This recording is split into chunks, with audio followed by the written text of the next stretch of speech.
now listening to Protecting Your Nest with board-certified family medicine and obesity medicine specialist Dr. Tony Hampton.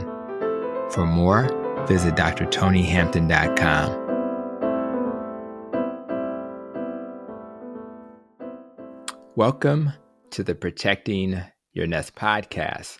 The American Journal of Lifestyle Medicine published an article in 2018 entitled Health and Wellness Coaching Improves Weight and Nutrition Behavior in the lives of those who use lifestyle medicine.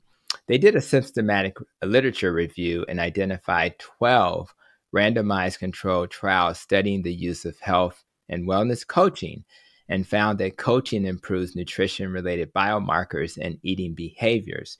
They found that 82% of the trials showed an improvement in at least one outcome, including weight, blood pressure, vegetable consumption, and other factors. Most people in the world have eating patterns putting them at risk for obesity and chronic diseases. We now know that health and wellness coaching for lifestyle behavior change can be an effective tool to prevent and treat chronic diseases. Today's guests are using coaching to help those who hear their voices to achieve their health-related goals. That's why I feel you should be aware of who they are and learn about the great work they are doing. Today's guests are Joe and Rachel, better known as the two Krazy Ketos. Joe and Rachel have been on a journey to restore their health. After trying various approaches, they finally landed on the ketogenic lifestyle. Since discovering keto in 2017, they are on a mission to help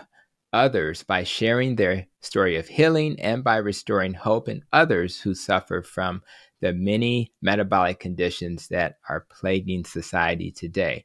They are coaching using their growing YouTube channel, recipes on their Two Krazy Ketos website. Of course, they're doing personal coaching and by sharing their ketogenic lifestyle principles at low carb and keto conferences all over the place. They are happily married and have had 3 wonderful boys, John, Paul, Anthony, and Caleb. And with that, guys, I am thrilled to have you guys on the Protecting Your Nest podcast. Thank you so much for having us. What a privilege it is to see you and to be with you today. Thank you. And I appreciate both of you guys. I do have a crazy wife, I would say publicly, and maybe we are two crazy ketos as well. Or maybe I'm a crazy keto. I mean, she's a crazy keto and I'm a crazy carnivore because I tend to be more carnivore these days. But I really appreciate you guys inspire me, from the perspective of what a couple can do together to impact the world. So I really, really want to say that first before we get started. And, both of you guys have struggled with some health-related issues and maybe even some weight-related issues. So when you go backwards a little bit, maybe, as early as you can remember, what memories do you guys have about how being overweight impacted your life? Wow. I've been overweight my whole life. I can remember all the way back to being 10 or 11 years old and having weight issues. I mean, if you looked at pictures of me when I was really young, like 7 or 8, I was what people call the towhead. I was very skinny, blonde hair, but as I got a little older and listen, I grew up in the 70s and the 80s where you had the introduction of everything needs to be low fat. You had snack wells coming out. All of that kind of stuff. My mother was a medical oncologist. My father was a clinical chemist running laboratories for the hospitals. And so they kind of jumped on with that kind of stuff because that's what they were saying. Like, you eat low fat. We never eat beef. We only ate chicken and ground turkey and fish and, no sugared cereals and stuff. But we also ate everything low fat. Like, it was margarine, not butter. It was powdered skim milk, not whole milk, because whole milk is bad because it's got full fat. And I began to gain weight. And I could remember as young as 10 or 11 years old going to the husky section of Chowachki's, which was like a clothing store, to have to buy my clothes. And it impacted me in so many different ways because nobody wanted to hang out with me. I was the last kid picked on all the sports teams. And then I was also a Boy Scout. And so I would struggle even on the hikes. And I actually looked forward to, as a Boy Scout, I would go every summer away to a summer camp in upstate New York called Ontiora. And it was the only time I was ever able to get a handle on some weight and maybe drop a few pounds, because you were doing a lot of walking up and down hills all day long. So I would generally come home from the summer down 10 or 15 pounds and then quickly put it back on because of what we were eating at home. And it's not to blame my parents. It's what was being pushed at the time, like low fat. But of course, now we know that low fat means higher, usually in sugar, to replace that taste.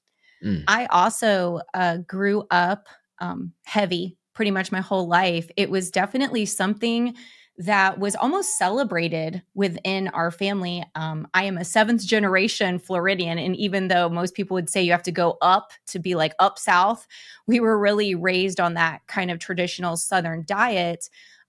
We came from a generationally poor family, just generations of poverty. And I think that we measured success based on like, we don't have a lot of things, but we always have full bellies. Like that was kind of making sure that you were stuffed with full bellies. And usually those were batter fried food, but it was always like vegetable oil. And, you know, we had a lot of potatoes, grits, that sort of thing, very corn-based diet, because it made a little bit of protein stretch a whole long way. So it was always like you would grow the tomatoes and the collards in your garden, and then you would put in boxes of elbow macaroni to make that be able to feed, a pot worth of people. And I think that we just sort of celebrate that, oh, well, we're big boned and that's just who we are. And there's no way out of it. And so I can remember having like family reunions and get-togethers, and it always seemed to be a gathering of like, who's got what, who got diagnosed this year with new things. And we'd have, members of our family, extended like cousins and uncles and stuff, that would be like missing body parts because diabetes, or they would have health issues. And we had a lot of like, blindness, heart trouble, things like that. But it was kind of like you just thought, well, the trajectory of our heritage was to go in this direction, and there's no way out. It was kind of like you were just dealt this family hand, and that was going to be your future. And so I tried my best over the years to leverage different diets, like I think a lot of people do, always in a transition of, lose, gain, but definitely wound up topping out around 300 pounds, and which is about where Joe was as well. Yeah, that's pretty amazing how our perception of what's normal, and we should normalize that chronic diseases and living with them is our destiny, because that's what's happened in our lives through our family.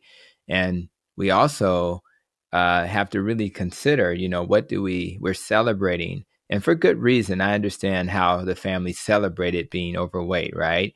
But is that something to celebrate? So I think, but I think it's so important that we understand why we do what we do, which is why your story is so powerful. Like, now that you understand why, then you can say, okay, I get that part. Now let's figure out how we can pivot. and is it possible that we can enjoy some of the meals and celebrate the fact that our families are not struggling as much in a different way? And I think that's what people need to do. So now you guys obviously made some changes. You don't look like you're 300 pounds anymore. So, and some people are on a journey. There are people who may hear this. They started at 450 and they landed at 300. So we have to be careful when we look at people, understanding where they've been and where they've come. So let's talk a little bit about what you guys, what each of you guys experienced that led you to say, you know what, I need to do something different, which then led to the ketogenic lifestyle. What was happening in your lives individually? So for me, I've tried every diet probably known to man, with the exception of Weight Watchers, which I think Rachel did for me. I did that a couple rounds. Okay. But when I really started trying to lose weight on my own in college. At home, again, coming from a medical family, it was always harped on like, you need to work on your weight. You need to work on your weight. You need to work on your weight. But we didn't understand at the time that it was the food, not the quantity of food, but the type of food that we were eating, because we just didn't know that back then. But by the time I got into college, I was doing things like Nutrisystem back when they had stores, and Jenny Craig. And I was trying let's see how hard you could work out. I did it all. And I would lose a little bit of weight and then I would gain it all back plus more. I did the counting calories. Rachel and I even talk about how I think we invented the Progresso soup diet because we were penny pinchers who were couponers. And so we were always trying to figure out with our kids when they were young, like how much can we feed our kids on the least amount of money? And we got it down to where we were able to feed a family of 5 for like $3 a day. Using coupons, but it wasn't good, healthy food. So we were at one point, we're literally like, we'll each eat a can of Progresso soup 3 times a day and we'll try to lose weight that way. It didn't work, by the way. So what happened was I had finally gotten bigger and bigger and bigger where I'm like, oh my gosh, I need to do something. And I entered into a weight loss bet with a bunch of men at our church.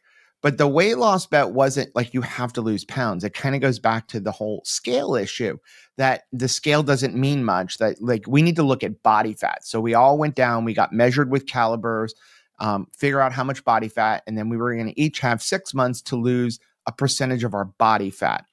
And many of us joined a CrossFit because there was an owner of a CrossFit gym in our church. And he said, like, I'll give everybody a discount at just $50 a month. And if you know anything about CrossFit, you know that's like a ridiculously cheap price for CrossFit. Problem was the CrossFit gym closed because, again, if you know anything about CrossFit, you can't operate a CrossFit gym when 90% of your clientele is paying $50 a month. Right. And I was like, now what do I do? I don't know what to do. I've tried everything else.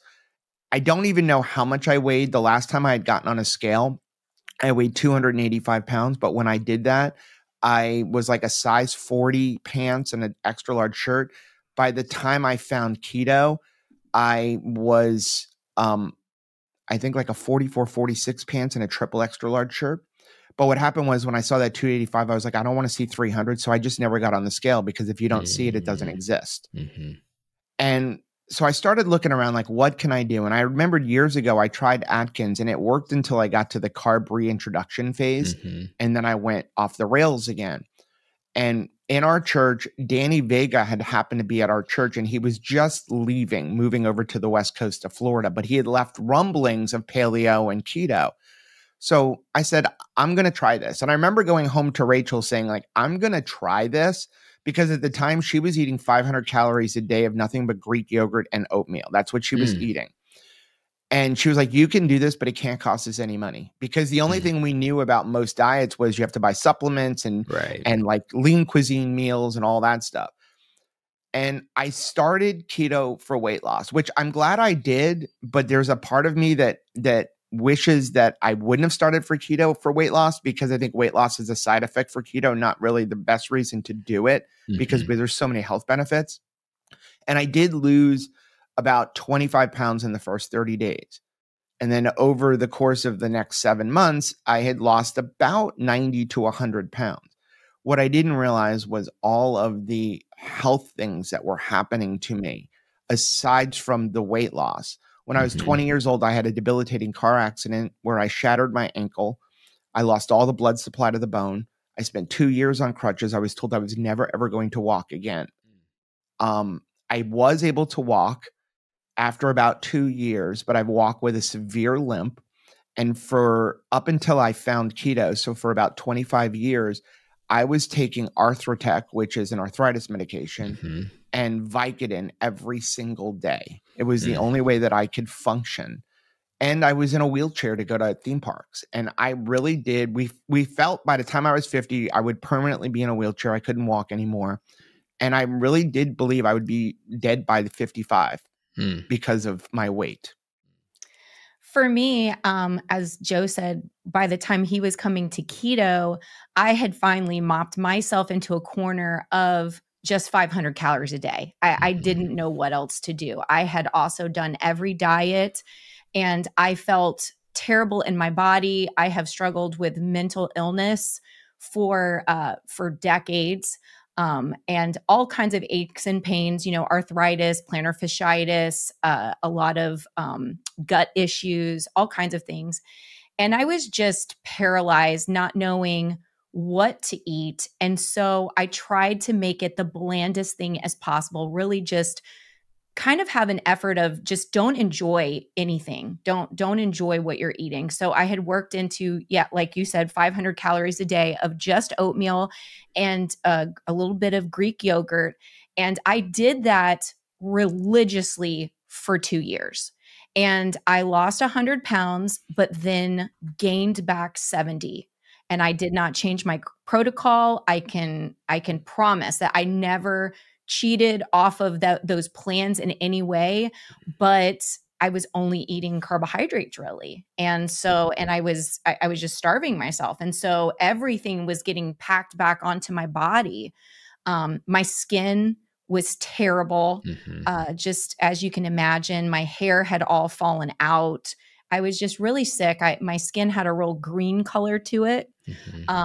But I had continued to gain weight. And so when Joe decided to go on this keto diet, I thought I need to join him to save our marriage because he's going to be eating really delicious fatty food from his description. He's going to be eating like burgers, cheese, eggs, that sort of thing. And I'm not getting any of those. And I don't want to be angry with him. So I started it, but that fear of it, in having more calories, that really scared me. And so I immediately kind of dropped off. I told him, I'm like, hey, I'm not losing weight. Now I didn't look and see, hey, I'm not gaining any weight, even though I have really increased my calories, but I just was scared. I dropped off. And thankfully by the following year, what I saw happening in Joe's body was amazing. I saw him mobile, and he kind of came home from a game that he was officiating for football and said, I haven't taken any painkillers or Arthritech in 6 months. And I pushed him around in a wheelchair on our honeymoon. So I was really prepared that he was going to continue to decline in mobility. So when he said that, I thought, oh my goodness, I need to give this another try, if for no other reason than to support him, because I wanted him to continue, having this good mobility. And thankfully that was my keto 2.0, and I've never looked back. The visual of you pushing him around in his wheelchair on your honeymoon is pretty striking. So and that's what I love about this journey, is that how we measure our success has a lot to do with, I'm able to do the things that everybody else is able to do, right? And that's huge. And when I think about Joe mentioning it wasn't really just about the weight. Now, as the metabolic health doc, right, my thought is you're absolutely correct. And so many chronic medical conditions are due to poor metabolic health, due to hyperinsulinemia, due to eating excessive carbs. So if we fix the carb issue, we fix the hyperinsulinemia issue, and we fix the metabolic syndrome issue, and then we don't get a heart attack, stroke, dementia, cancer risk is much greatly reduced. And then Rachel, I'm not sure if anybody's ever done 500 calories a day, but that is like starving yourself to death. And what I love about keto and ketovore and carnivore is that you pretty much can eat a whole lot of those animal products without really having to worry at all. And then you mentioned mental illness, and I just put a video out, keto for refractory mental illness was discussed in that video with Dr. Georgia Eid and Dr. Eric Westman. And just to know that your diet can have such a huge impact is huge. So appreciate all of those comments. There was mention of kids, And I know that you guys have transitioned to being grandparents, and congrats. I have not done that yet. I'm so jealous, but I'm looking forward to that as my kids, transition to that stage in the near future. So grandparents have a very particular skill set. They know how to spoil their grandkids, right? So, but you're ketogenic, you're two crazy ketos. How in the heck are you going to spoil those grandkids when they walk into a house that's kind of keto friendly?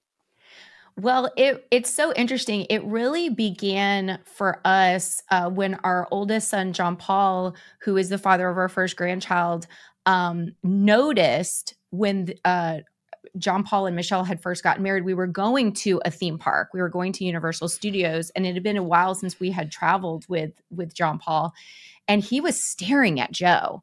And I thought, what is something on Daddy's mouth? Like, what are you doing? And he said, I have never been to a theme park with Dad without him being in a wheelchair. Now, he was 25 at this time. Whoa. So he had never seen his father more mobile before. And so it got them started thinking about what could be done through nutrition.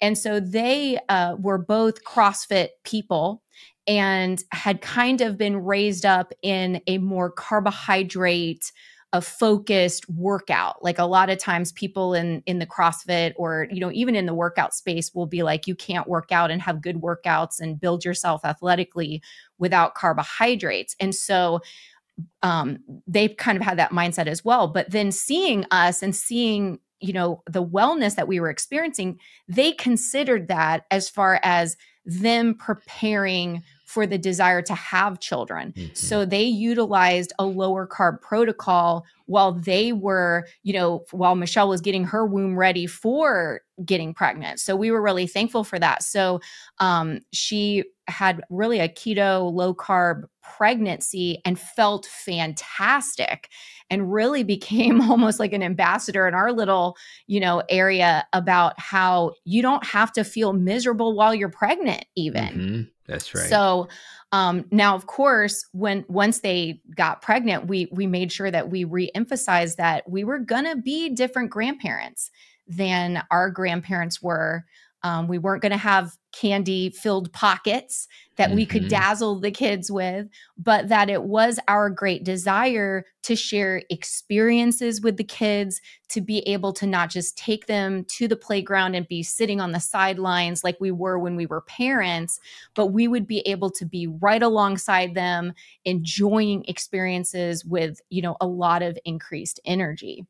I think that, when it comes to your grandchildren and our grandbaby is only 4.5 months old at this point, but we have been thinking about this, like, what are you going to do? Because I was raised where my mom's parents lived here in Florida. We lived in New York, and I always look forward. We're going to grandma and grandpa's house. We're getting a Baby Ruth bar because she had an entire freezer of candy bars for the grandkids when they came to visit. And we don't want to do that. We don't want to focus on food. And, I know that last year, we were at the Hard to Kill Summit hosted by Dr. Jamie Seaman. And she had put out a statistic about during COVID, the increase in childhood obesity and diabetes as a result of COVID, mostly because of all the snacks and candy and the lack of movement the kids were getting. And she was like, that bottom line comes down to it's the parents' fault. And unless the child is over the age of 16 and can drive themselves to the store and buy their own food, we're allowing it. And we don't want to be a part of getting our granddaughter sick and more addicted to sugar. So we started thinking about what can we do as a grandparent where our grandchild wants to be with us and enjoys hanging out with us, but not because we're spoiling them with candy. So we started thinking about, like, what kind of activities will we be able to do? Even when it comes to food, though we don't like to celebrate with food, what kind of things can they have when they come over here so that they can feel kind of normal and not be like, well, I want to go to the other grandparents' house because they're going to give me a candy bar. And that's where I think even some of the keto friendly products, especially if you make them at home using an alternative sweetener or a little bit healthier ingredients, can come into play. I don't think those kind of things should be a major part of your diet, whether you're on keto or your child, but I think they're healthier alternatives. So turning to dark chocolate sweetened with stevia or something like that, where you can still have that little something, but it's not nearly as bad as the Hershey bar that you're going to buy at the store. I agree. And even this morning, as I was preparing for my wife to go to work and my son is here, I just got up and made some chaffles. So I just took my eggs and my mozzarella cheese and combined those two things, and you got waffles. So for me, it's a little whipped cream on top and butter. My wife has a sugar-free monk fruit sweetened syrup. So there's a lot of things we can do. I remember being at KetoCon in 2022. I won't be doing it this year. And I was on a panel of doctors stage. And one of the questions came up, can you do a low-carb or keto diet when you're pregnant? And my brain is saying, okay, so is salmon and broccoli going to be a problem? Is a steak and asparagus going to be a problem? It's like, it's real food. You just eliminate the things that tend to be filled with sugar, processed food, refined grains. So it's really not such a weird kind of thing. And I think about Professor Tim Noakes suggesting that kids can actually have a low carb diet before that became kind of an uproar. And of course our kids can eat a low carb or keto diet because it's just real food. So I just think it's all about perception. And a lot of times the perceptions we have of what we think is normal is not necessarily normal. What's normal is to eat real whole foods. And that's what I love about this dietary pattern, is that it kind of pushes you towards that. And then when you do alternatives, you have ways to use ingredients that won't lead to insulin spikes, leading to hyperinsulinemia, metabolic syndrome, etc. So Joe, I've seen some of you guys' videos, and you're like me. You're a guy who doesn't mind getting his hands dirty in the kitchen, right? So I'm curious for you, when did you become so comfortable in the kitchen as a guy? Honestly, it was when I was young. My dad did a lot of the cooking. And so I think that it just kind of passed on. You know, my father was 100% German, and his dad did a lot of the cooking. I mean, my oma, my grandmother, did a lot of cooking as well. But I think it just kind of passed on because of the way my dad was. And then my dad just kind of passed it on to me. So I always enjoyed, you know, doing different things in the kitchen, helping him. And I just enjoy being in that kitchen cooking. Now, I'm not like other people can create these amazing recipes. A lot of times it's been like, well, I'll throw a little bit of this in there and a little bit of that in there. And oh, it tastes really good. But it has really been fun. And now I do enjoy going like, okay, well, what is something that I used to enjoy that I won't have anymore? And how can I transfer that over and make it more keto friendly without having all of those carbohydrates that would normally be in there? I think it's interesting too, since we've gone keto, what we've learned about the power of the cooking process when it comes to real food that you see, you know, brought into the house at like, it's just beginning level. You know, sometimes we're in Florida, so sometimes we'll even bring fish home from a catch, you know, fresh catch. And you're seeing that when you cook whole food, it's not 90 seconds in the microwave nuked, right? It takes as long as it takes. You know, you can't rush cooking a brisket, you know, when you're smoking meat or something. And there's something that really speaks to me about what is my value? What is my worth? When I was nuking up 90-second meals and I wasn't taking the time to eat things that took all day to prepare, that had to be seasoned correctly. And, you know, we had to wait for things to render. I was really shortcutting myself from some real joy and knowledge about what my value and my worth is. And I'm thankful that this way of eating helps us to take a different pace in life as well, because it's not like hurry up, be quick. Sometimes we're just so hurried and we don't have that pace of grace for ourselves. And I think that this way of eating kind of helps us to slow down a little bit. Now, one of the things with cooking on our channel is we recognize that a lot of people are not good cooks, and smoking briskets and cooking ribs can be intimidating, especially when you look at the cost of beef. And that's a whole different subject because people love to say, well, this is too expensive. And I know that we eat better quality meat now than we did before, but we spend less money on our overall groceries. That's right. But Rachel is a horrible cook. I am. And she's always celebrated that. From the day we started dating, I did all of the cooking. And I think that's why she married me, because I walked in and she stopped making Stouffer's lean cuisine. I'm sorry. Nothing is sexier than a guy that can cook. I'm sorry. So one of the things that we decided that I know a lot of people, when you look in YouTube and the analytics of YouTube, which is our primary medium that we use to get our message out, the analytics say what everybody wants is recipes on how to make keto treats and desserts and recipes on how to make bread, keto style. But the problem that I have with that is that's not going to help your overall goal. We want to focus on sustainability. We want to focus on food that's going to help you. Those things are nice. And every once in a while, we'll make a recipe on that. But we want to show you how you can eat real food and have a variety.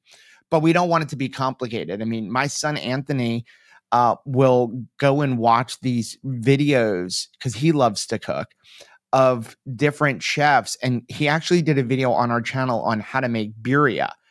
It was an 11-hour process. Well, most people don't have the time, nor do they want to do that, and they can be intimidated. So we've made a goal on our channel of all of our videos have to be very easy when it comes to cooking. Everything has to be simple so that anybody can do it.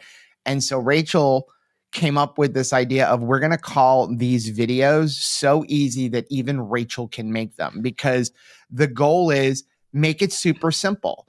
We want you to know that anybody can do this recipe. And if it's a super complicated recipe, it will rarely show up on our channel, or I may make it, but 99% of our things are very simple. Learning that, hey, listen, a brisket's super easy. All you got to do is put it at 250 degrees and walk away. You just have to be willing to wait the 11 to 15 hours that it's going to take. And like Rachel said, it's done when it's done. I think that's what people forget is you just got to calm down a little bit. Yeah, relax. And when it's done, you're going to have delicious meat, but it's super easy to cook.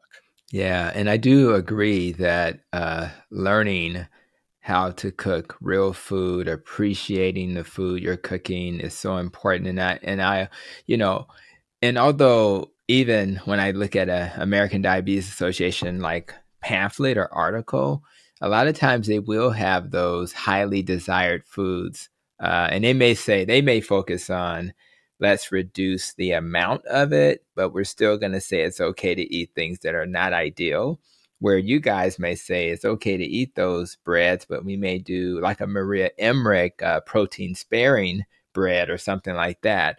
But ultimately, I think it's important to eat real foods and think about things in a way where we're kind of partnering to support each other. So I like you guys' dynamic. Me and my wife are the same. There are things I'm better at, or things that is kind of my job, like taking out the garbage.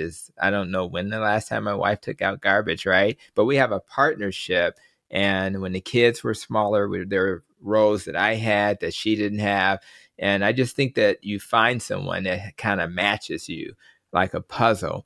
And I think that's awesome. When you guys are sharing your YouTube videos, your recipes, all of the coaching you find time to do, taking time to be on my channel and others, that sounds like that's a lot to keep you busy. My assumption is that you still may have another job, a day job, as they would like to call it. So what is your day job, and how do you have time to do all of this great work? So now this is our primary job, but it hasn't been up until last June. Okay. We honestly, when we started our channel, we didn't think anything of it. It was just like, here's what happened. We got tired of people coming up to us going, okay, you lost 100 pounds. How did you do it? And then you would spend 30 to 45 minutes telling them. And then they would go like, well, that doesn't work.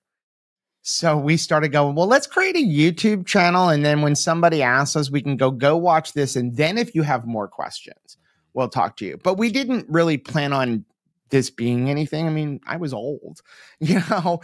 But what happened for us is we went to KetoCon in 2019. And what we realized was we need a community. Like you've got a bunch of people here and everybody is feeling weird because outside of KetoCon, nobody understands what they're going through. Nobody understands the whole dynamic of that carbohydrates aren't necessarily the healthiest thing in the quantities that we were eating them. And so they go out and they get beat up by their friends, their family, their coworkers. And so we're like, we need to create this community where people can feel like I have a partner, even if they're not physically in my presence. And so we decided to go on this mission to change the world, which we now say one ribeye at a time. And I came up with this idea one day that, well, we're going to have 5 videos a week. And Rachel's like, this is just stupid. Like, why are we doing 5 videos? I'm like, I don't know, but I just feel like that's the number that God told me, 5 videos a week. But we were doing it, but we were struggling with time management because I was running a landscape business. I'm also a high school football and lacrosse official. Rachel was on staff at our church, but it was a job that we both did, even though she was the one getting the income, where we were children's directors for the children's program. But it was anybody who's ever worked in ministry, it's a part-time job that takes full-time time and pays less than part-time money. That's right. But the thing was, we had this calling that we need to help people because I felt like we found the light and we want everybody to know about this because it wasn't just weight. It was all of these amazing health results. And so last year we were actually at Keto Salt Lake and we had a conversation with Cindy, Ask Nurse Cindy. And she was like, you guys need to be focusing only on this. And so we made the decision for Rachel to leave the ministry position and I'm passing off my landscaping business to my son. And that's what we do. And this, I will say, doing YouTube and podcasting is the hardest job I've ever had in my life, but it's the most rewarding job. I really feel like we were put on this earth to love people and to not let a moment go by that we don't, use an opportunity to let people know how valuable they are, how much that we cherish their life, and that if we can help them to enjoy more fullness in their life, that's what we want to do. And we were so blessed that my mother is the only person that we've ever forced onto keto. But we did that because we had started to see so many health results for Joe and for me. And I had recently lost my father to a widowmaker heart attack. And I knew that statistically, they had been married about 50 years and that, you lose one, you lose the other. And so I really asked my mom to go with us on this journey and to start doing keto. And at the time, she had been a diabetic for more than 20 years and had just got diagnosed with several blockages in her heart that were going to require stents. And so I said, well, just do keto, just do it with us. And so she did. And by the time we got into the hospital for her to have surgery to put those stents in, they wheeled her back into the operating room and then wheeled her right back into waiting. And I said, well, what happened? And the doctor said, I don't know. But from diagnosis to this day, all of the blockages are gone. And the only thing different was how she was eating. She continued eating that way and completely reversed her type 2 diabetes. And I know that I still have my mother to this day, now in her 70s and going strong. I mean, talk about like pivoting as a grandparent. She's more energized as a grandparent for my brother's kids, than she was even 20 years ago.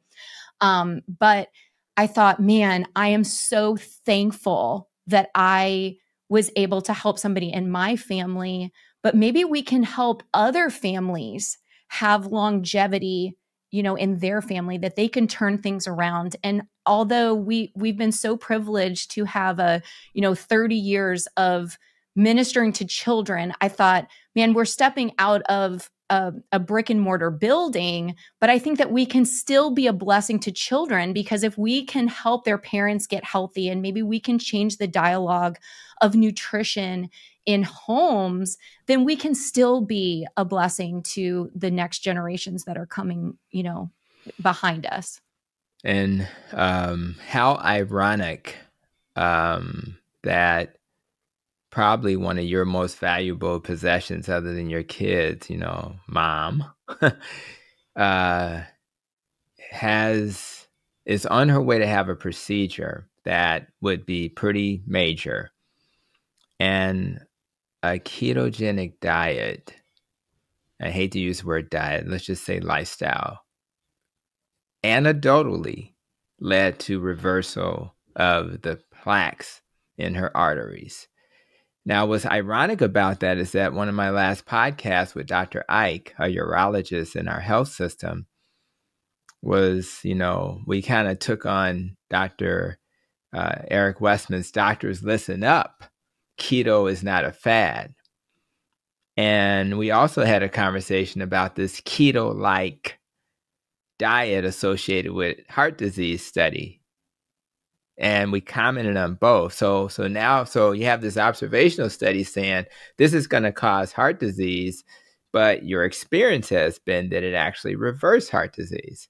How ironic is that? So I think it's really powerful that we have these stories to share, and hopefully we'll have some randomized controlled trials that'll show plaque regression. But I'm going to tell you something that's very powerful. And I just love the fact that so many people who adopt these principles will find healing in ways that they had not expected, And I guess we should pause for a moment and ask that question about, we all have friends and family, and we don't want to, I know you guys are spiritual. And are you guys familiar with Dennis Pollock of Beat Diabetes YouTube channel? I've seen, I think, one or two videos, but I really haven't followed too much of it. So I thought about him in this moment because of you have that spiritual background. So I just think that that's kind of someone you guys should meet, and I'll probably introduce you guys because I think you guys have a lot in common. But I just think that we have to take advantage of the fact that we have an opportunity to help people just by creating awareness. And I never want to indoctrinate anybody to keto, ketovore, or carnivore. But man, you just got to know that this is an option, probably an easier option. And that's coming from a guy who was a vegetarian for many years. And what I'm thinking about when I thought about Dennis and yourselves is community. It just seems like from my experience as a doctor, your experience, I think Dennis Pollock's experience with Beat Diabetes, there's this community that's really important for our success. So talk a little bit more about why you guys think community is so critical in the success of anybody trying to do this dietary pattern. I think that number one, it's important to us because we have been so heavy for so long that I had to experience what it was like to be made fun of and, go through that isolating time of being heavy in elementary school, in middle school, having struggles in high school, not fitting into seats, being able to watch and, approach furniture and think is that going to hold me? There's just a lot of, isolation and withdrawal that I had. On top of that, there was the mental side of it, experiencing, my metabolic health as far as, my brain function and stuff. I mean, all of that put me into a very isolated place. And then you do diets in isolation. I can remember a lot of the times when I would have a binge or something, I'd be eating a Reese's peanut butter cup on the bathroom floor away from my family, because I was just embarrassed about, how addicted I was to these highly processed carbohydrates. You know, you would forget about all the things you had accomplished in your life. You know, you don't think about being a good student, or I'm a good friend, or I'm a good parent, or I'm a good spouse. Like, all of that gets stripped away, and all you focus on is the negative. And so we know how hard it is to make this giant life change, a lot of times in the midst of people who don't agree with the way you're approaching health. You're not going to be celebrated necessarily by your doctor if your doctor is not open to this. So we know what it's like to be alone and to live in isolation. And I think that you need to know that somebody is cheering for you. You need to know that you are not alone and that you are precious. You are not trying to be like, when I get thin, I will be valuable. When I get well, I will mean something to someone. But we want people to know that we care about them right now, whether they are perfect in their eating, whether they are like fallen off the wagon 10 times, you know, like that is fine. That does not say who they are. That's not the totality of who they are, but we just want people to know that they have someone in their corner that is constantly cheering for them. And we want to be that face that they see, you know, if they're be willing to look up, because a lot of times when we would walk around that lunchroom table in middle school, I always had my feet on the ground, like looking on the ground. My head was looking toward my feet on the ground because I was afraid to look up, because I thought if I looked up, I was going to be met with rejection. And I want people to know, if they're willing to look up, I'm going to be there, and I'm going to be looking at them with a great big smile, so excited for them and for their future. I think when you look at all of the different weight loss things out there, things like Jenny Craig or the old Nutrisystem, they don't really do this anymore, or especially Weight Watchers, or even when you get into addiction programs like 12-step programs, the thing that helps, excuse me, the thing that helps those people the most is that community aspect where they can sit around in a circle and talk about what's going on in their lives. But when you take that out, as Rachel said, you become a loner. And then you feel like nobody else is there to help me and nobody else understands. And we get into this self-pity thing and we end up going off the rails. And that's why, like, when we went to that KetoCon and we started looking around and we were like, wow, you know, like, if you've ever been obese, a lot of times you're ashamed of yourself and you don't even know how to interact in society. I know for myself, I never made eye contact with people because I was ashamed of myself. And we noticed there's a lot of people like that. And we wanted to have people know that when you take your your eyes off of the ground and you look up, you're going to see us there to support you. And that's why we created a Facebook community we call Two Krazy Ketos Family. And we created a Mighty Network community, which we love, especially the Mighty Network community, because there's no ads, but it encompasses all this community, including like an instant messenger, like the old AOL Messenger days. And I have gone in there at 3:00 in the morning and somebody goes, I'm so upset. This happened in my life. I'm about to eat a Snickers bar. And there's somebody else in there going, let's talk. And all of a sudden, you've got one person helping another person. And that is what this is all about. It's all about supporting each other. That's why we do a live stream every Monday called Keto Beyond the Couch.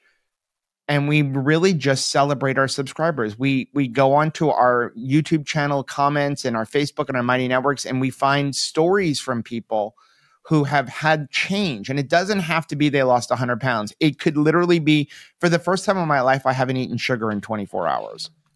And we celebrate that and we talk about it because we tell people you need to share your story, because someone out there right now is going through the same thing you're going through and they think they're alone. And when you share your story, they're going to realize, okay, somebody else understands me. Maybe they can help me through this. Nice. All of those are important. I think community, when we recorded for Reversed Carnivore with Charles Maddox and just getting around those carnivores, KetoCon, Symposium for Metabolic Health. I'll be going to Keto Orlando this year. I'll be going to Keto Palooza this year. And I just think that I know for me personally, it's absolutely amazing. And I'm always shocked when people find me through YouTube or my podcast or other ways. They're like, you're the only doctor in Chicago. I'm like, that can't be true, you know? And I know there's more, but there's not an awareness of who those people are. So we have a lot of work to do. Circling back, I love my mom so much. So I have to ask for your perspective. And I'll even go as far as Dennis Pollock again, because he has an entire video talking about how the standard American diet stole like 16 years from his mom's life, right? So that's why I think you guys can relate to him both spiritually and similar journeys in terms of certain concerns. So if you were advising Dr. Hampton or had a chance to advise Dennis back in the day before his mom passed, you know, how in the heck do you share with your family, in this particular case, your mom, about the benefits of keto without creating a storm of controversy? Because it's hard to get our parents. I mean, they powdered our butts, so they don't listen to what we say, right? So what advice would you give? How did you pull that off? I was going to start off by saying, like Rachel said, it's the only person we've ever forced it on. And there were some ugly conversations. And so you do have to have a good relationship with them, because I remember her mom standing in our garage as Rachel was packing up boxes and her going, if you think I'm never going to eat a cupcake for the rest of my life, you are sorely mistaken. I remember that conversation vividly. But I think you have to start off with leading by example. Mm-hmm. As you said, the whole powdered butt syndrome. All of our friends and our family members, if you've had a lot of medical issues, if you've been obese for a long time and you've tried a lot of different diets, they've seen you do 100 different diets. Mm-hmm. They've seen you go on 100 different attempts. And I think a lot of times people look at us and they go, this is just another one of those stupid fads that they're going to be off of in 4 to 6 weeks. So I'm just going to ignore them. So I think you need to start off with lead by example, and it may take 6 months or longer. Yeah, I definitely think that our own consistency was really, help provide for her to see like, okay, this is really going someplace. I mean, it was a year after I started for her mother. Yeah. So it wasn't like a week in and her mom's like, okay, I'm doing this. It took a year of her mom going, okay, Joe's not on arthritis medication anymore and he's not in a wheelchair anymore and all that stuff. Yeah, because I think that if you want to be a lighthouse for the people in your realm of influence, I think it's important to see that usually the lighthouse is very well built. Like it's built to withstand the storms that it's going to have to shine in the midst of. And so it's really important for you to leverage your consistency in order for them to see that this is a good way of life. So if they see that you're living it Monday through Friday and then Saturday and Sunday, you're like, not treating it as something that it's very important, and you're kind of like taking those days off, then they're going to come to it feeling less, like it's less important. So if you're going to take 2 days off, they're going to take 4 days off because, you're not showing them that it's important. But because they're your family members too, I definitely think that as they saw us get well and they loved us, it became like an opportunity for them to see that wellness in their own body was possible. So, my mother had found me after I had nearly committed suicide successfully. And she had seen us not be able to be mobile. And she had seen all of the struggles and seen me go through symptoms of, I was having stroke level blood pressure incidents that was causing some vision impairment and all kinds of things. So when she saw us get well, and now I no longer am on any medication, she started to believe that maybe there could be some forward momentum in her own life. Now, she never dreamed that there would be a day when she would be off all of her medicine as well. But, it was one ribeye at a time. Yeah. Now, I want to add to that, though. Sometimes it's not going to be you. That they're going to see you make a change and they're going to see you having some results, but they still don't want to listen to you because, like you said, they powdered our butts. That's right. So sometimes we need to be willing to let that go and lovingly point them in the direction of somebody else that could help them. Mm-hmm. And I'll give you a great example is our son, John Paul, and our daughter-in-law, Michelle. They're not fully keto now, but they've definitely improved their diet. But they did use keto, almost carnivore, to get pregnant and become their pregnancy. And they've seen us do this for 5 years and did not listen to us. Mm-hmm. It took two very good friends coaching our daughter-in-law, Michelle, Crystal Sykes, and Nisha Berry. That's who got them through it. It wasn't us. They didn't want to listen to us. But in the end, you have to be willing to say to yourself, you know what? I don't care who gets them there so long as they get there. I love that. And thank God we have others in the community who can help along. And so I'm going to internalize some of these principles and try to bring those to my family as well in a way that honors where they are. So I think that's important. I know that being on this dietary pattern for many people can be quite challenging. So I guess one of the questions I want to touch on briefly is, when adopting a keto dietary pattern or lifestyle, what are the biggest challenges as you are coaching people that you are finding are always present? I think that one of the biggest challenges to people is that they are looking for answers on a plate when it is more like the problems are things that are going on their plate of life, like their stress, their sleep, their movement. Like, where are they finding joy? And really, their bad relationship with food is more of just a growth that's springing out. It's not the root of the problem. It's just the fruit of the problem. And so I think that we're trying to get the food just right. And sometimes we can have some success, getting the food, just changing it up a little. Anytime that you reduce your sugar, you're reducing the junk food, you're reducing the carbohydrate confusion that's going on in your mind, you are going to have some success, but then there's going to be a stall that seems to be precisely at that roadblock in life that you're kind of not willing to deal with. Eating beef instead of macaroni and cheese is not going to change the fact that you may have to have a hard conversation with your boss at work because your workload is not what it should be. And, you can make sure that you're not eating overly processed food, but you still need to get sleep in. That's not going to change the fact that you may have to change some things in life. And I found that one of the problems that I was having in always seeking joy in this quote unquote fun food, like carnival food, right? I need to top it with powdered sugar because that was the only place that I was seeing fun to be had. I was looking to my plate for joy. And we were really asking food to do more than food can do. Food can't be your friend. It's just not humanly possible for it to be your friend. And it can't, fulfill your life. It can't fill the voids in your life. And I think that it's really important, once you start to have that clarity of mind, that keto just kind of helps. As you're eliminating sugar, you're eliminating a lot of confusion that sugar brings.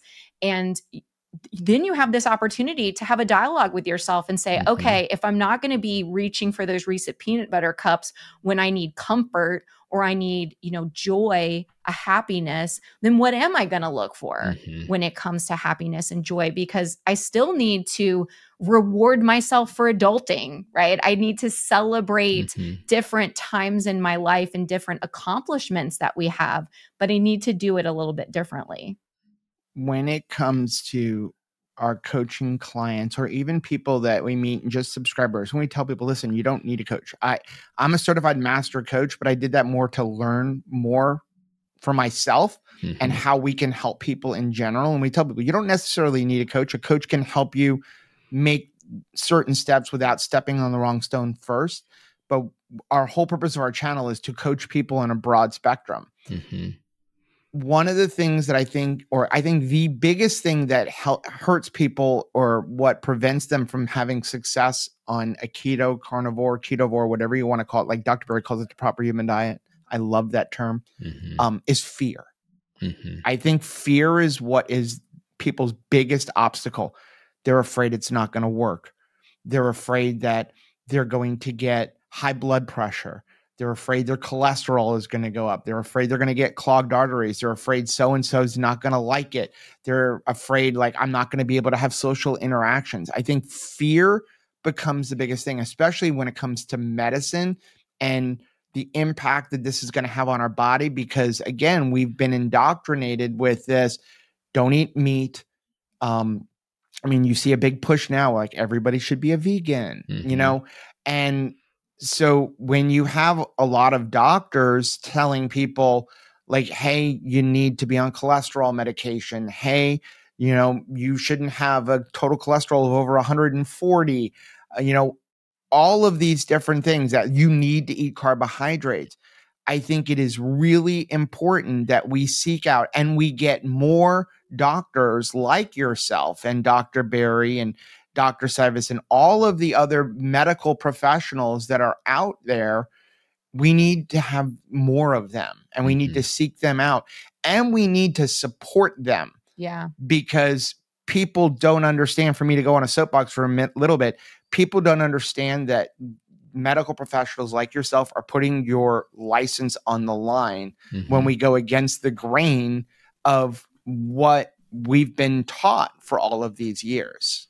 Yeah, and it's a real risk. The risk is better because the larger organizations are starting to endorse low carb and keto. But I agree, when you're when one of my patients had to travel an hour, a little bit over an hour, to see me in a large metropolitan area like Chicago, it tells you that you're a little bit of a unicorn. So I try to document and cite the appropriate studies when I'm making certain decisions, like you're not on a statin because your heart score is a 0.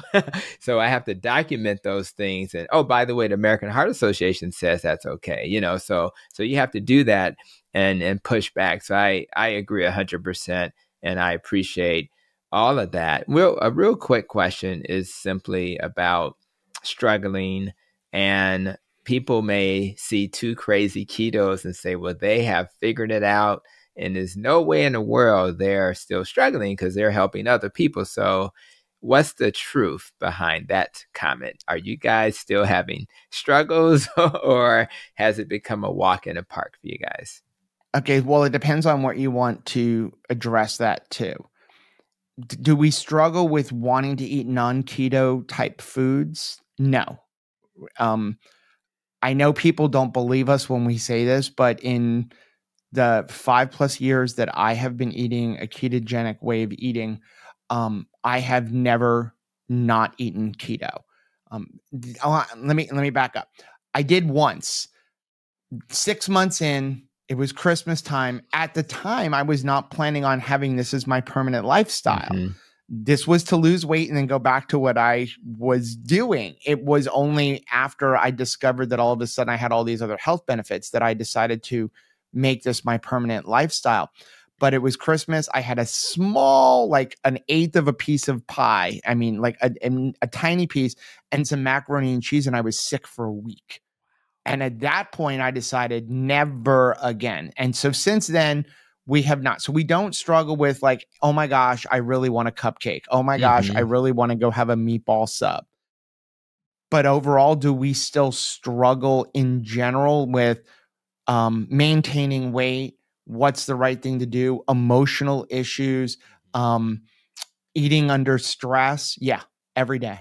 We struggle every day. 2 years ago, COVID, like so many people, we both gained weight. It took us 2 years, and we just put a video about this 2 days ago, really, of what did we finally do that Rachel has, after a 2-year stall, dropped 29 pounds. But it was a struggle, and it was a lot of self-reflection and trying different things.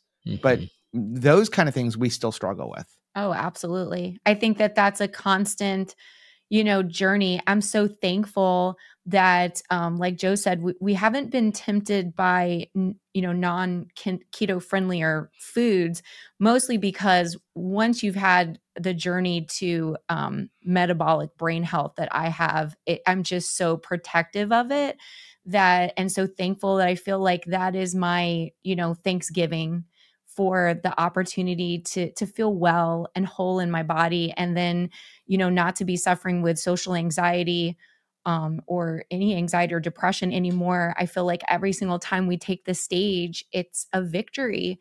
And I know that I need to eat what is right in order for me to reach the people that I have the blessing of getting to see. So for me to show up and be there, and then I need to eat what is going to nourish my body and not undermine what I'm trying to do in my life. But when it comes to that dialogue with yourself, stress reduction, getting proper sleep, letting go of things, practicing forgiveness for yourself, forgiveness for others and what they've done to you, like that is a daily practice. And I find myself more and more asking every morning, is there something that I'm holding on to that I could give away? Because talk about showing up on the scale, when you feel like is there still some negative thoughts I have about myself? Do I still have some reserve hatred for myself? Do I still think that, I'm a loser or a failure in any way? Is there something negative that I can let go of today? And I'm always so thankful when I see that, yeah, like there's a new season, and maybe, I've been harboring some resentment, or I've been focused still on the past in some area.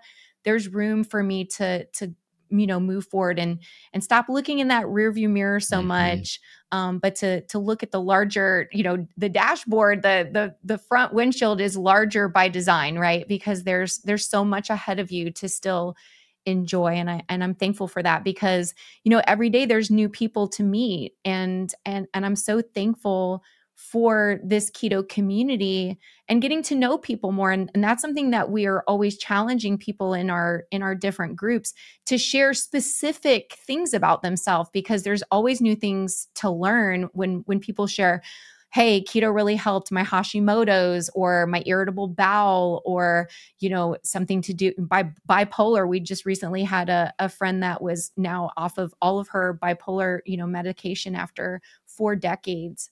It's just such a win shared by the community, and people are able to see more hope for themselves. So I think that the struggle is real, to always be constantly looking for what is there to be positive, but it's worth having that continued dialogue. And I think you've answered the question already, but I'm going to pose it anyway. One of the most important things I try to do is to be a good husband. I'll celebrate 30 years of marriage this year, so that's exciting. So you've already echoed how it's impacted your life. Many of the things you've shared would impact a relationship, right? So just speak a little bit more about why your ketogenic lifestyle has helped your relationship with this other crazy keto person on either side of you. Well, I think that one of the things that naturally happens from eating the way that we do is we no longer have carb crashes. We're not on a roller coaster on the inside of our body. And I think that naturally helps with relationships, because I can remember, even as a mom, that you would have like this sanctuary for your children, you'd have all this grace for them, unless I was in the middle of a carb crash. Then it was non-negotiable as far as like, how I felt. I had to go eat something. I needed a hit of carbohydrates, or I felt like I couldn't function. I wasn't able to even discipline correctly, right? That was the time when you were feeling so low on a carb crash where you're like, that's it, we're canceling Christmas. Like we would come up with like, punishments that there was no way that we were able to actually like move forward in. So I think that not having that up and down in emotion and having that like steady feeling of calmness within your own mind and body really helps you to be able to notice this other person beside you and have the energy and the stamina, I think, to bring your best self to every day.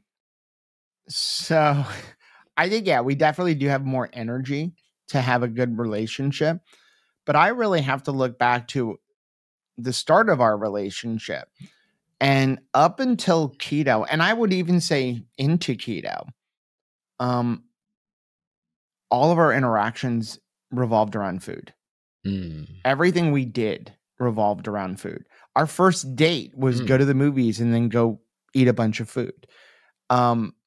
Everything we did, especially as a blended family, when the children went off to their other parents when they were younger, that was the binge day. And we have talked about like our Sundays on a day, on a weekend when we didn't have our children, literally revolved around food. And then the rest of the week punishing ourselves for what we did on that Sunday. So we would literally get up, we would go to church, we would go to like Golden Corral for an all-you-can-eat buffet, come home, crash from what we just ate, wake up, and then order food from like Outback Steakhouse to go because you never wanted the people to see what you were eating. We would each eat like a blooming onion and an entree and a dessert each. And then we would sometimes even involve alcohol in there as well. And we figured it out one day. I think on those Sundays, we were eating like 12,000 calories a piece. But then the whole rest of the week, we had to not eat because we had to punish ourselves for what we did on Sunday. Everything was revolving around food. And now, because we're so fueled by meat and fat and ketones, and we've even recently discovered we don't need to eat nearly as much or as often as we used to, everything we do revolves around experiences. So we've taken that focus off of the food and go, well, what can we focus on instead? Let's have more fun.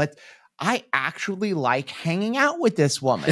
It's not just because she eats the same food that I do and is okay when I would want to eat an entire blooming onion by myself, So now we look at things like just yesterday, I, at 52 years old, have decided to become a scuba instructor. Why? Because I can. Right. Because I thought by the time I was 55, I was going to be dead. And now I've got more energy than my 22-year-old. But I've gotten Rachel into doing that. And yesterday, we went out on a boat for her first time ever jumping off the back of the boat to go scuba diving. Nice. And we spent 9 hours out on the Atlantic Ocean off the coast of Fort Lauderdale diving. Wow. That is something that we can do together, and it didn't revolve around food. And oh, by the way, we didn't eat the entire day and we're never hungry. Yeah, I'm really thankful for that because you're learning more about yourself, and it's new. I mean, here we are, heading towards like a retirement age, and yet we're just discovering like what can we do because we couldn't move before. Can I ride a bike? Let's see, Joe. Let's go do that. Can I paddleboard? We're gonna try it. So I'm so thankful that just it's almost a side effect, but it's become where we're starting to figure out what is it that we actually like to do. And, we have a sense of adventure that we never had before. Yeah. And it's never, I was watching a Joe Rogan YouTube video short, and the comment was, man, it seems like we figure out things in life when we're kind of at the end of life, right? And I think what's great about what we're trying to do is that we're trying to get people, rather they're 70, 80, or 20, 30, let's start our journey towards metabolic health, because man, if I can get you early, that's even better. You'll experience things that you never have. and you'll be able to do that. Right. But even at those later ages, we can still do it. It's never too late. I still have patients who are in their 90s, come to clinic on their own. They're playing golf. So this is what's possible. And I really appreciate that. As we kind of wrap up, I know that my YouTube channel focuses on a lot of the things you spoke about: nutrition, exercise, less stress, more sleep. So I'm a, carnivore who talks about low carb and keto and ketovore and carnivore. But I learned that it's bigger than just your diet, right? So when you come to my channel, a lot of interviews, a lot of topics that go from relationships all the way down to your emotions to, the pollutants that you put in your body. So when people come to your YouTube channel, what should they expect to get from your content? I think that we have the great privilege of being not just ordinary people. We are extraordinary. I mean, your name is Joe because we're such average Joes. Like we're just total average Joes. And so we come and watch YouTube channels like yourself because you're knowledgeable. You're a doctor, you're a medical professional. Like I'm listening and gaining so much wisdom from you.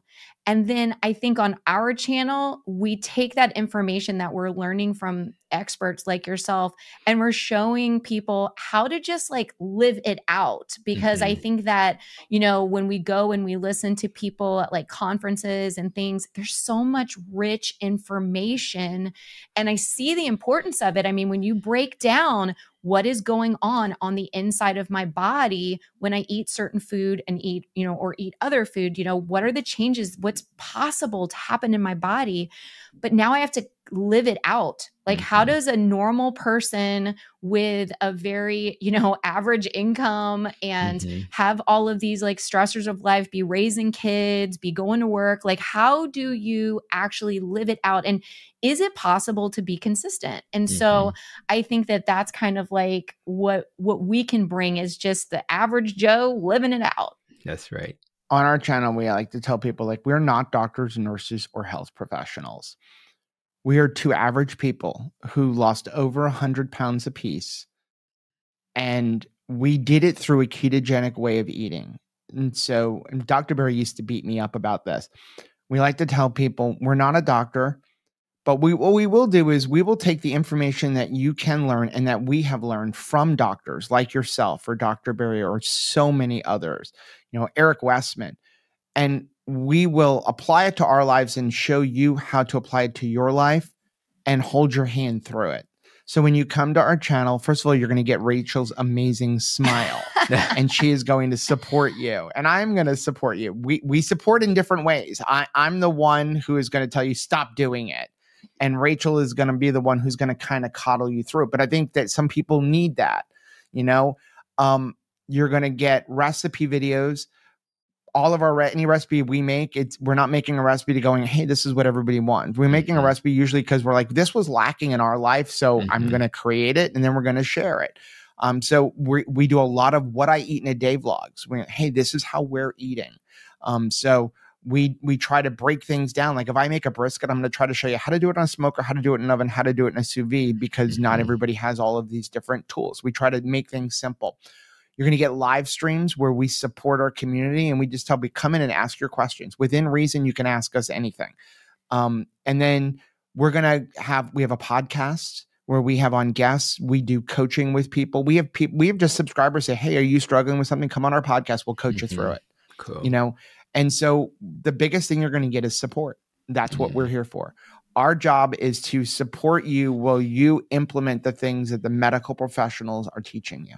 Absolutely. And again, everybody comes to the table with a different need. And sometimes it's the biochemistry, and sometimes it's how do I deal with my grandkids and feed them as we've previously discussed. So I really appreciate everything we've talked about. We are absolutely interested in where you guys are going to focus your attention as you protect your nest. So rather it's the dietary part or the exercise, the stress, the sleep, the thinking, the trauma, the relationships, the avoiding organisms and pollutants that harm us, or the emotions or the life experiences. For the next 12 months, where do you guys plan to give some extra attention? Well, that's a great question. Wow. I don't even know how to answer that. Well, first of all, we do I don't know where this term came from. I think Rachel just started, we're entering into conference season right now where you have a lot of keto, conferences. So I know we're coming up, we'll be speaking and emceeing at KetoCon. We're going to be at the Antithetic conference in Baltimore. I'm super excited that we're going to have a conference over on the East Coast up in the Washington, D.C. area. We will be on the low carb cruise. We are going to be at the Hard to Kill Summit in Omaha. We're going to be at Keto Orlando. So excited. Keto Palooza. So super excited about all those different things that we're going to be attending and speaking at. And then in addition, you're going to find us uploading at least 5 videos a week, including 2 live streams. And on our podcasts, which you can find on every podcast platform under 2 Krazy Ketos, as well as Rachel loves playing on Instagram. I don't understand Instagram at all. That's excellent. So all of those things sound wonderful. I'm really excited we had this opportunity. I will see you guys at Keto Orlando, and I'll see you guys at Keto Palooza. So looking forward to that. That'll be fun to kind of shake your hands and maybe have a meal together. So, but I really want to thank you guys. I'm so happy I found you guys, and you're part of this low carb keto community, and just keep doing the great work you're doing, because I plan to do the same. So thank you so much for being on the Protecting Your Nest podcast. Thank you for having us. What a blessing you are. Thank you. And today, guys, we were given some additional resources from 2 Krazy Ketos, resources that I'm sure will help you as you walk towards metabolic health. So if you know anyone who is on a ketogenic lifestyle journey, make sure to introduce them to today's guest so that they will have an easier time making decisions about keto-friendly products, recipes, and of course, just how to do this whole keto lifestyle in general. So I really want you to know that you won't be alone, because Joe and Rachel will be there to coach you along the way. So thanks again for coming to this episode of the Protecting Your Nest podcast. And until the next episode, continue to be safe, be well, and continue to protect your nest. You've been listening to Protecting Your Nest with Dr. Tony Hampton. For more, visit drtonyhampton.com.